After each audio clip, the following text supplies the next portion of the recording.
everybody. I want to just show you my mineral studio, if you will. I filmed all these for this semester here. I'm going to take a minute to explain a few of our important concepts that we go over, not only with the minerals and earth materials chapter, but also in the lab itself. And those include luster, cleavage, and hardness for minerals.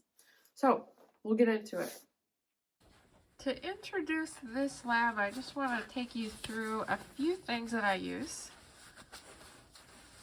So what you see here, an item for scale for all these minerals I will be going through, a penny, a streak plate, a nail, and at times I use a magnifying glass to better see my minerals.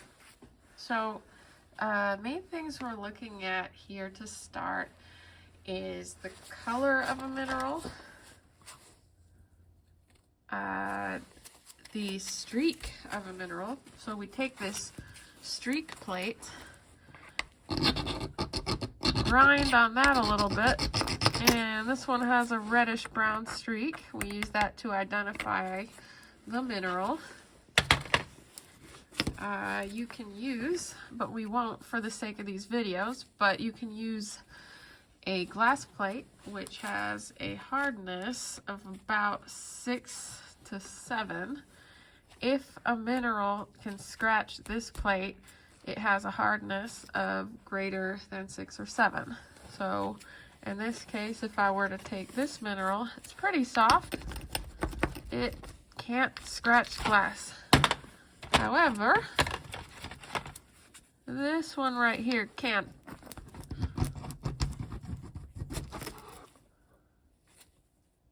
So, kind of hard to see, but we know it's got about a hardness of 7. Anyway, I might also demonstrate how soft a mineral is by taking a nail and scratching it. If it can be scratched by this nail, its hardness, well, this one is very soft, but it'll be less than probably 5 on the Mohs hardness scale. Penny's hardness is about 3.5. I'm not going to use that in here, but just FYI. The other thing we think about is luster.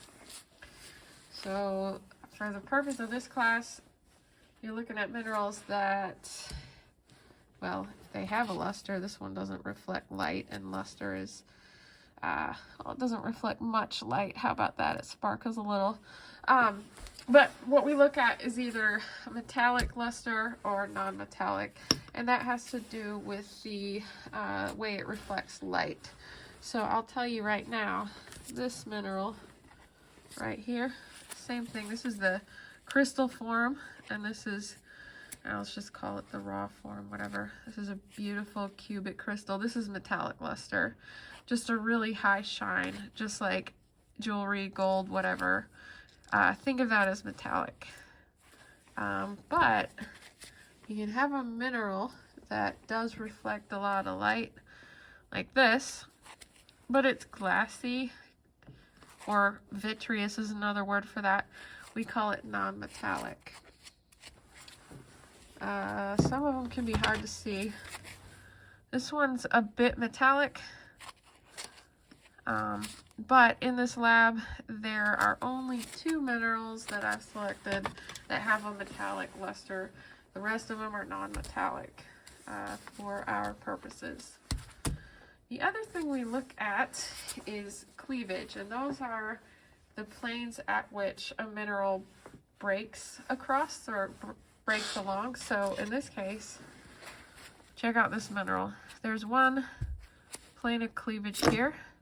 If I were to throw this on the ground, it would break preferentially on that side and this side.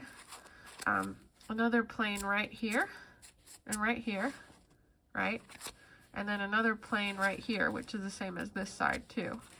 So we'd say this one's got 3 planes of cleavage. You can call that cubic cleavage as well. And these are at 90 degrees. Another example of cleavage. You see it in here with this particular mineral. Also has 3 planes of cleavage, like one here. This is the same side, breaks nicely across that plane. One on this side and one on this side, so that's 2. And then one here and one here, that's the 3rd. But it's got rhombic cleavage. It's like a rhombus shape, it's not cubic.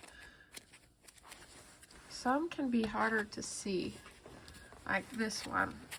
So I don't expect you to be able to know that if this is your first encounter with such things. Sometimes you need a magnifying glass to really see it. And I don't know how well it could look at this video or look on this video. The lens might just be picking up the scratches in the magnifying glass. And then my halo light overhead. Forget that. I'll put it up to here. How's that? This one actually has 2 planes of cleavage at an angle of 60 and then 120 to each other, but you see them better on the micro scale. I can kind of see them this way, like a plane here. Anyway, I just want you to know if I threw this on the ground, it would break along preferential planes. Some minerals don't have cleavage at all. Pick out one. This one is not the one I want. Okay. Here we go. Like, this is a kind of a poor crystal form, but it's not cleavage. In fact, we call this if it were perfectly formed and not so weathered, it would be a 12-sided crystal. We call that dodecahedral. So yeah, this mineral does not have evident planes either. It's kind of all over the place and rounded.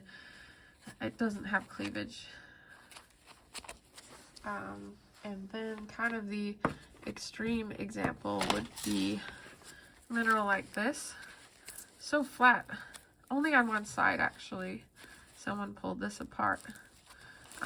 It was just cut down to size here. It only has 1 plane of cleavage. You could just continuously rip these apart.